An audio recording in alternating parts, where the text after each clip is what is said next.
Dobrodošli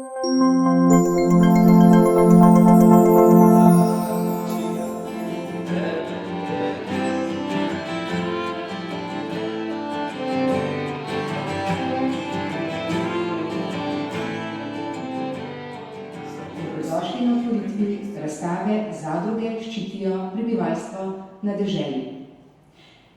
Organizirano zadružništvo je na Slovenskem nastalo iz potrebe po ekonomski zaščiti slovenskega kmeta in ohranitvi slovenske zemlje v njegovi lasti. Z zemljiško odvezo leta 1848 je bilo namreč na Slovenskem konec feudalizma in slovenski kmetje so postali gospodarji na grudi, ki so jo obdelovali. Gospodarjenje pa je zahtevalo nova znanja in finančna sredstva, tudi novo ureditev, nove davke. Številne kmetije so zašle v resne finančne težave. Oderuško zadolževanje pri različnih tujih špekulantih je kmetije vodilo v propad. Da bi zagotovili pravično kreditiranje in ohranile slovensko zemljo v lasti slovenskega kmeta, so se na Slovenskem pojavile prve zadružne hranilnice. Za začetek organiziranega zadružništva na Slovenskem tako šteje ustanovitev prve hranilno-kreditne zadruge v Ljutomeru na današnji dan leta 1872. Zato današnja otvoritev razstave nosi prav posebno simboliko. Tako kot vodnikova budnica Dramilo, ki je poleg socialne prvič prebujala tudi narodno zavest. Danes vam torej v roke podajamo zgodovino, zavedujoč se, da z njo ustvarjamo prihodnost. Razstavo smo na Zadružni zvezi Slovenije pripravili v sodelovanju z zgodovinarjem profesorjem dr. Žarkom Lazarevičem ter umetniško vodjo gospo Mojco Kruševar ob 150-letnici slovenskega zadružništva ter 50-letnici ponovne ustanovitve Zadružne zveze Slovenije. Vseh naukov, velikih trenutkov in prelomnic seveda nismo mogli umestiti na nekaj premičnih panojev, ki v našem jubilejnem letu krožijo po celi Sloveniji. Smo pa zbrali tiste, ki nam bodo v največji navdih pri nadaljnjem razvoju slovenskega zadružništva, pa tudi v opomin. V opomin, da je slovenski kmet tisti, ki gradi prehransko suverenost naše države in da je zadružništvo spostavil, da bo dolgoročno razvijal svojo dejavnost in lokalno okolje, v katerem živi in kmetuje. V besedi vabim gospoda Cvetka Zupančiča, predsednika Komisije za kmetijstvo, gozdarstvo in prehrano pri Državnem svetu Republike Slovenije, da poda pogled na vlogo zadružništva nekoč in danes. Gospod Zupančič, izvolite. Hvala lepa za besedo. Spoštovani Anton Strah, podpredsednik upravnega odbora Zadružne zveze, spoštovani profesor dr. Žarko Lazarevič, avtor razstave, spoštovane zadružnice in zadružniki, cenjeni gostje, gospe in gospodje. Dovolite mi, da vas v imenu Državnega sveta in svojim osebnem imenu prav lepo pozdravim in vam že na začetku izrečem iskrene čestitke ob tako visokem čestitljivem jubileju stoja zadružništva na Slovenskem. Zadružništvo je najstarejše prostovoljno stanovsko združenje kmetov na Slovenskem, za katerega zgodovina dokazuje, da je imelo izredno velik pozitiven pomen za ohranitev slovenskega kmetijstva. Državni svet je kot del parlamentarnega ustroja zastopnik civilne družbe, ki skozi delovanje interesnih skupin uveljavlja svoje poglede, želje, hotenja v zakonodajnem procesu. Glas slovenskega kmetijstva je v Državnem svetu neposredno zastopan preko interesnih skupin, kmetov, obrtnikov in samostojnih poklicev. Kar zadeva odnos med zadružništvom in državo je ključno, da država razume civilno družbeno vlogo zadružništva in temu primerno ustvarja spodobno okolje za njegovo delo. V tem smislu Državni svet ves čas daje pomembno podporo zadrugam in zadružništvu v zakonodajnem procesu. Hkrati pa opozarja na pomanjkljivosti delujočega sistema in spodbuja k ustreznim spremembam in rešitvam. Zadružna zveza kot stanovsko združenje ima in bo imelo v prihodnje pomembno vlogo pri usmerjanju kmetijske politike, pri nudenju podpore trženju kmetijskih proizvodov, kot tudi pri nabavi repromateriala. Brez zadružne zveze bi bili kmetje bistveno manj povezani in šibkejši. Z današnjim dogodkom s ponosom obeležujemo 150-letno pot slovenskega zadružništva. Začelo se je z ustanovitve prve kreditne zadruge v Ljutomeru in nato z bliskovito naglico doživelo močan razvoj na celotnem slovenskem narodnem ozemlju, tudi na Koroškem in Tržaškem. Gospodarska in kulturna vloga zadružništva sta bili neločljivo povezani, zato so ga od samih začetkov zaznamovale pomembne narodno-obrambne značilnosti. Danes so razmere precej drugačne, pa vendar vloga kmetijstva v našem prostoru ni prav nič manjša kot nekoč.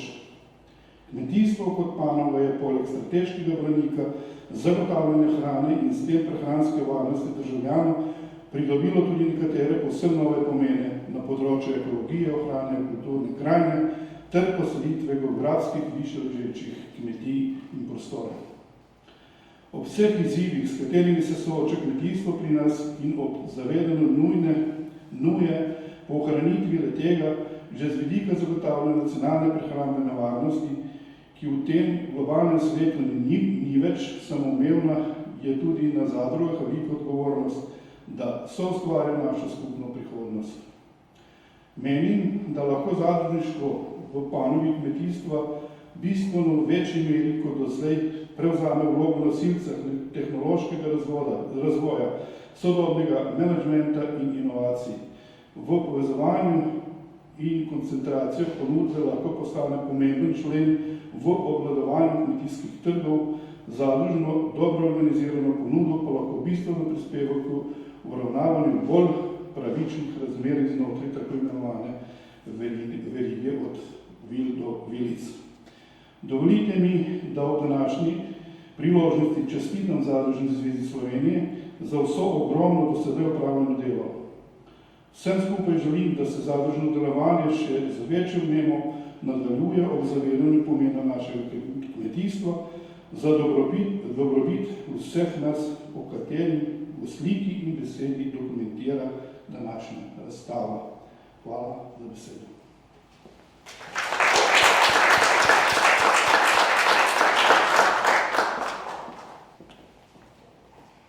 Najlepša hvala, gospod Zupančič, za zelo spodbudne besede.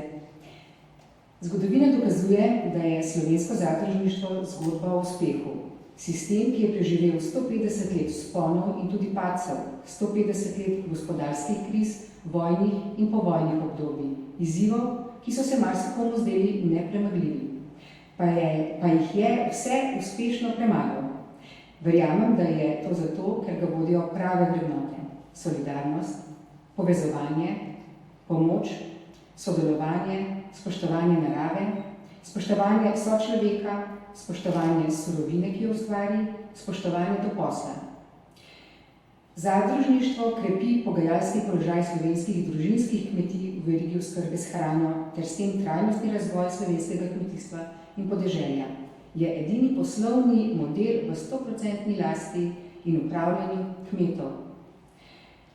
Kako pomembna je razstava v luči osveščanja in priznavanja edinstvene vloge zadružništva v Sloveniji, nam bo risal podpredsednik upravnega odbora Zadružne zveze Slovenije, gospod Anton Strah, ki ga vabim k besedi. Spoštovani predsednik Komisije za kmetijstvo, gozdarstvo in prehrano pri Državnem svetu Republike Slovenije, spoštovane dame in gospodje, dovolite mi, da vas vse skupaj najtopleje pozdravim v imenu Zadružne zveze Slovenije in tudi v svojem osebnem imenu. Ob tej priložnosti bi najprej opravičil našega predsednika, gospoda Boruta Florjančiča, ki je zaradi bolezni izostal k tej današnji prireditvi. Seveda hkrati pa se moram zahvaliti predsedniku Državnega sveta, gospodu Alojzu Kovcu, in pa seveda predsedniku komisije, gospodu Cvetu Zupančiču, da sta potrdila in sprejeli to današnjo razstavo, ki dokazuje, kako se je razvijalo v 150 letih zadružništvo na Slovenskem. Naši predniki so že davnega leta 1872 spoznali, da individualno ne da se delati več, ker se preveč posega v tisto imetje, ki ga je imel posameznik ali ki je prišel v težave, da ohranja to kmetijstvo. Zato je bila ustanovljena prva hranilno-kreditna služba v Ljutomeru. Nadaljevalo se je skozi zgodovino naprej, kjer je zadružništvo dobivalo čedalje večji pomen in nenazadnje, če pogledamo ta zadnje obdobje leta 1972, da ne segamo nazaj do leta 1953, ko so bili zelo težki časi z raznimi ideologijami in tako naprej prepleteni, pa je zadružništvo dobilo večji pomen. Takrat je bila tudi ustanovljena Zadružna zveza Slovenije, ki je združevala vse zadruge takrat, kot so bile. Danes je v sklopu Zadružne zveze Slovenije 60 zadrug. 13.500 družinskih kmetij je vključenih preko zadrug v sodelovanje. 330 trgovin, 2600 zaposlenih in nenazadnje je to zelo velika številka, ki ustvarja letnega bruto domačega prihodka nekaj manj kot 700 milijonov. Saj za skupni prihodek ni to velik, pa vendar je to za kmetijstvo velik. Če ne bi imeli zadružne zveze oziroma zadrug, ki so neki ključni akter za dobro sodelovanje z kmeti oziroma zadruge in zadružna zveza so servis za kmeta, ker pomaga pri prodaji, pri nabavi repromateriala in vsega ostalega. Skrbi za boljše cenovno politiko, ki je neobhodna. Ob vsem tem, kar se dogaja danes, je kmetijstvo v težki situaciji, pa vendar kmetje nismo še nikoli popuščali, tudi sedaj ne bomo popuščali in predvsem nam je, da postane lepa dežela, kjer se prenekateri radi pohvalijo, kako je lepa dežela Slovenija. Ja, seveda je, samo kdo je ureja? Ureja je tisti, ki dela na podeželju, to je kmetijstvo. In brez kmetijstva ne moramo imeti urejene dežele, kot je imamo, ki občudujejo tudi drugi, torej turisti, ki prihajajo k nam. Zadružna zveza Slovenija si bo tudi prizadevala v prihodnje za čim boljše stabilnost in delo v kmetijstvu, seveda, da bo kmet normalno preživel. Preživetje v teh časih ni enostavno in lahko, pa upajmo, da bodo prišli tudi boljši časi. Zato, spoštovani vsi prisotni, še enkrat iskrena hvala za vašo udeležbo ob tej razstavi, ki dokazuje celotno prehojeno pot slovenskega zadružništva, ki je bil v vzponih in pacih vse do današnjega dne. Upajmo v prihodnosti vse na najboljše in pa seveda hvala lepa tudi za besedo.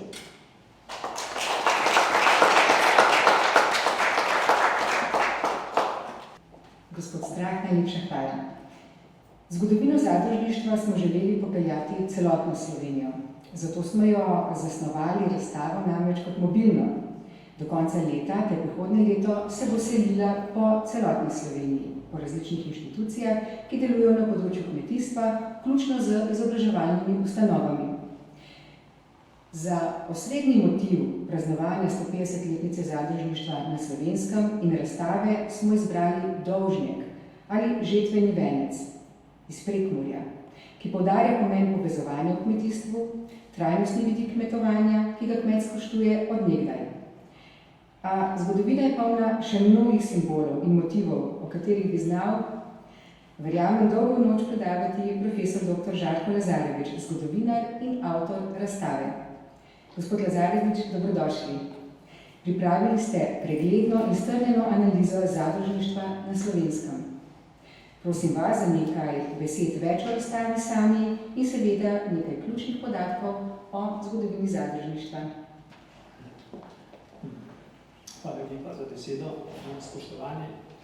Tukaj danes smo zbrani, da otvorimo to razstavo o zgodovini zadružništva v nekem procesu, ki je bil v slovenski zgodovini zelo cenjen, v procesu, ki je imel pomen avtentično slovenskega in seveda tudi v procesu, ki je bil globoko vraščen v slovensko družbeno in politično tkivo. Seveda temeljno vprašanje, ki ga zaslavlja tudi ta razstava, je, zakaj zadružništvo, v kakšnih razmerah se porodi zadružništvo, pa seveda potem njegove razvojne faze. Samo zadružništvo je, tako zelo enostavno rečeno, orodje, kako drobnim gospodarskim subjektom, se pravi kmetom, malim obrtnikom, malim trgovcem, pravzaprav omogočiti obstoj kot gospodarskih subjektov v kapitalistični ekonomiji. Namreč, polovica 19. stoletja in pa druga polovica 19. stoletja je obdobje, ko kapitalizem masovno prodira v ekonomijo, v družbo, zajema čedalje večji del gospodarske aktivnosti in pa seveda zajema čedalje večji del in vključuje čedalje večji del prebivalstva v denarno gospodarstvo, v tržne odnose. In ta proces je bil seveda nezaustavljiv. Z ekonomijo obsega, ki ga razvija kapitalističen način vodenja gospodarstva, je seveda se zastavljalo vprašanje, kako naj v takem okolju majhne razdrobljene kmetije sploh preživijo in kako naj se na dolgi rok obdržijo v tej konkurenčni tekmi. Vsak sam zase so seveda pomenili nič. Zato so se že zelo kmalu pojavili ideje, da samo če drobni kmetje ali obrtniki stopijo skupaj, lahko obstanejo v takem novem okolju, se pravi, da vsak zapostavi malo svoj osebni interes za to, da preko delovanja v skupnosti doseže veliko več. In to je bilo okolje, ki je bilo značilno ne samo za slovenski prostor, ampak značilno tudi za splošni evropski prostor, kjer se porodi ideja o zadružništvu. Pobude, zamisli so bile seveda zelo različne v različnih evropskih državah, vendarle pa se na koncu oblikuje to v Nemčiji, ki je takrat v enem od svojih vrhuncev razvoja in so ta vprašanja razdrobljenega kmetijstva pravzaprav eno temeljnih družbenih vprašanj, izoblikujeta dva koncepta, ki potem postaneta splošno prevladujoča in te dva koncepta sprejemajo na široko v drugih evropskih državah, kasneje v 20. stoletju pa tudi v svetu, lahko tako rečemo. Gre za model, ki ga je izoblikoval Hermann Schulze-Delitzsch in gre za model, ki ga je izoblikoval Friedrich Wilhelm Raiffeisen. Prvi Schulze-Delitzschov model je namenjen bolj, recimo temu v sodobnem jeziku, urbanim slojem, v tedanjem času so govorili o meščanskim slojem. Raiffeisen sistem je izrazito zastavljen na majhnih zadrugah in cilja na podeželje, na kmete. Oba modela sta bila sorazmerno hitro prenešena v Slovenijo, ideje so krožile in prišla sta v Slovenijo iz dveh smeri. Brata Vošnjak, se pravi liberalni pol slovenske politike, ga preneseta v slovenski prostor preko Prage in njun namen je oblikovati močne zadruge, ki bojo tudi močen akter na trgu. Raiffeisenov model prenese v slovenski prostor katoliška socialno-gospodarska doktrina, ki jo pooseblja Janez Evangelist Krek, ki črpa iz različnih virov, na eni strani neposredno iz nemških razmer, na drugi strani preko razmer in pa razprav na Dunaju in pa seveda preko papeških enciklik, ki zadružništvo postavijo kot eden temeljnih orodij za boj proti tedanjemu liberalizmu, danes bi temu rekli neoliberalizmu. Te zadruge so bile majhne, njihova organizacijska enota je bila župnija, se pravi, da se naslonijo na cerkveno omrežje in to cerkveno omrežje se seveda pokaže na eni strani kot velika organizacijska zaslomba, na drugi strani pa tudi kot zelo pomembno informacijsko omrežje, preko katerega je mogoče spodbujati tudi k zadružništvu in pa seveda tudi širiti informacije. Program pravzaprav obeh usmeritev, se pravi tega liberalnega pola in pa katoliškega pola, je enak. Lahko ga strnemo v zelo enostavno besedo, zadruga v zadnjo slovensko vas. Vsaj če ne več. Zaradi teh značilnosti seveda je jasno, da so ljudje, ki imajo ogromno zaslug za razvoj zadružništva na podeželju, sta predvsem dve skupini ali pa tri, in to je na eni strani duhovniki, učitelji in pa seveda bolje stoječi kmetje. Bolje stoječi kmetje so bili tisti, ki so bili običajno rečimo temu prvoborce, ker so še največ razumeli, največ videli v prihodnost. Zadružništvo po negotovih začetkih, zlasti v 80. in 90. letih 19. stoletja, doživi ogromen razmah in zato je seveda zasluga zlasti tega drugega dela krekovega zadružništva na eni strani, na drugi strani pa zelo poenostavljenih postopkov ustanovitve in pa organizacijskega omrežja, ki so vzpostavili, da te ustanovitve sploh lahko podpirajo.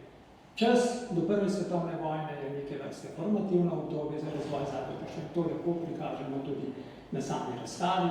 Kot je bilo že večkrat danes poudarjeno, gre na eni strani za začetke tega zadružništva, kreditnem zadružništvu, kajti denarna stiska v tem začetnem obdobju je bila daleč največja in tudi kreditne zadruge je bilo sorazmerno lažje ustanoviti kakor druge zadruge. Ampak ko je podeželje bolj ali manj pokrito s kreditnimi zadrugami, sledi naslednjem procesu, to je ustanavljanje različnih specializiranih zadrug. Se pravi, mlekarskih, sadjarskih in tako naprej, proizvodnih, trgovskih, celo zadružne elektrarne, zadružne zavarovalnice in tako naprej včasih oblikujejo in se pravi, da se vzpostavijo razmere, ko je možna horizontalna in vertikalna integracija zadružništva. Horizontalna po posameznih vrsteh zadružništva in na drugi strani vertikalna preko dveh stvari, dveh organizacij. To so zadružne zveze, ki nastajajo že v 80. letih. Prva zadružna zveza v Celju, potem sledi v Ljubljani in kasneje zaradi političnih delitev še ena v Ljubljani. Zadružne zveze pomenijo ogromen korak naprej. Začne se organiziran način delovanja, snovanje zadrug po načrtu, sistematično pokrivanje prostora z različnimi zadružnimi oblikami. In nekje do prve svetovne vojne je možno reči, da je cilj izpolnjen. Zadruge so prišle v zadnjem slovensko oblast. Poleg tega se začne dogajati tudi kvalitativni preskok z obvezno zadružno revizijo. Že prej so bile revizije prostovoljne in so ogromno pripomogle k utrditvi poslovanja, vendar pa so po letu 1903 obvezne. Zadrugam je bilo prepuščeno ali pristanejo na revizijo zadružnih zvez z učlanitvijo te zveze ali pa so podvržene obveznim dvoletnim revizijam na sodišču. Temeljni problem, ki se v tem času kaže zlasti z razmahom različnih nedenarnih zadrug, da tako rečemo, je izjemno pomanjkanje znanja in izkušenj. Temu skušajo od pomoč z ustanovitvijo zadružne šole in pa seveda z ogromnim poudarkom v zadružnem omrežju in zadružnem tisku na različnih oblikah izobraževanja. To je stanje približno pred Prvo svetovno vojno. V času med obema vojnama, seveda s to veliko delitvijo slovenskega prostora, ko tretjina ozemlja, etničnega ozemlja ostane izven matičnega slovenskega prostora, ki je v Jugoslaviji, se seveda to zadružništvo lahko neovirano razvija samo v jugoslovanskem okviru. V Italiji, v Avstriji je pod velikim pritiskom, pod pritiskom ne samo etničnega pritiska, se pravi nekega raznorodovalnega pritiska na področju etnične pripadnosti, ampak tudi ekonomskega pritiska po desolinizaciji. Pritisk po desolinizaciji teh zadrug na Primorskem ali na Koroškem je izjemno velik. V jugoslovanskem okviru pa to zadružništvo naredi korak naprej in vstopi na področje delniških družb. Znanilec tega je Zadružna gospodarska banka, to je ta lepa vodnikova rdeča stavba na Miklošičevi cesti, ustanovljena leta 1920 in pomeni, da gre zadružništvo pravzaprav po eni drugi poti. Ustanovitev banke je bila preprosto mogoča zato, ker je zadružni sistem kreditnih zadrug ustvarjal presežek držav. Preprosto. Če so se na začetku ali v začetku 80-90 let ukvarjali s pomanjkanjem finančnih sredstev na podeželju, je v času, teh sredstev bilo toliko, da je zadružni sistem lahko začel vlagati tudi v druge gospodarske sektorje. Hvala.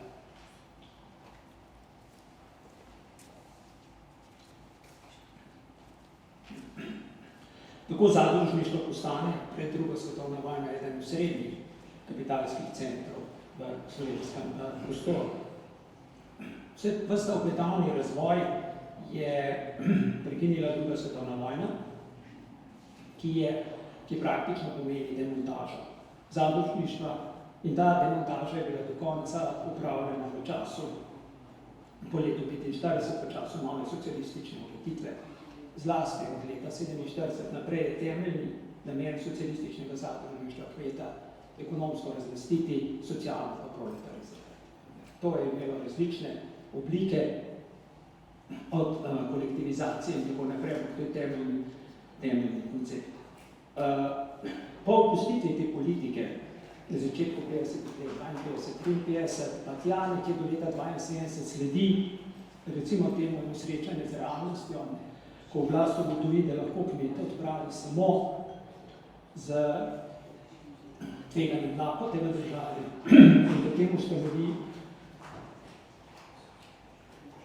In potem se postopno pride do procesa priznavanja zasebne lastnine, priznavanja nastopanja na trgu, institucionalizacija trga in pa seveda tudi priznavanje ekonomske subjektivitete kmetov in njihovo ekonomsko in socialno vključevanje v družbo. Ta proces je zaključen leta 1972 z izidom novega zakona, ki prizna zadružno lastnino, ki omogoči zopet samoorganizacijo kmetov, da se kmetom dovoli, da sami zastopajo svoje lastne interese. In ta zakon velja potem do leta 1992, ko v samostojni Sloveniji sprejmejo nov zakon, ki zopet afirmira ta osnovna zadružna načela, samoorganizacije, samopomoči in pa seveda solidarnosti kot tradicionalnih osnov zadružništva. Če na koncu samo nekoliko povzamemo, temeljni pomen zadružništva je, da je prispevalo k lažji adaptaciji večinskega dela prebivalstva v kapitalistično ekonomijo in to pravzaprav počne še danes.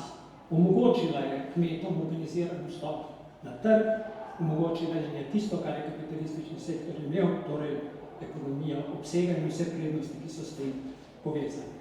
Stroški sodelovanja v zadrugah so bili dolgoročno nižji od koristi zadružnih članov in zadružništvo je delovalo kot ekonomska in socialna zaščitna mreža za kmečko prebivalstvo na podeželju in pa seveda za različne drobne obrtnike in trgovce v mestu. Hvala lepa.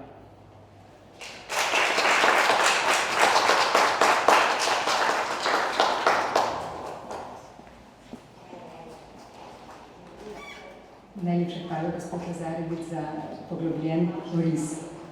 Dovolite, da se zahvalim tudi svojim sodelavcem Zadružne zveze Slovenije, zlasti Katarini Brumak in pa zaposlenim v Državnem svetu Republike Slovenije za brezhibno organizacijo današnjega čudovitega dogodka.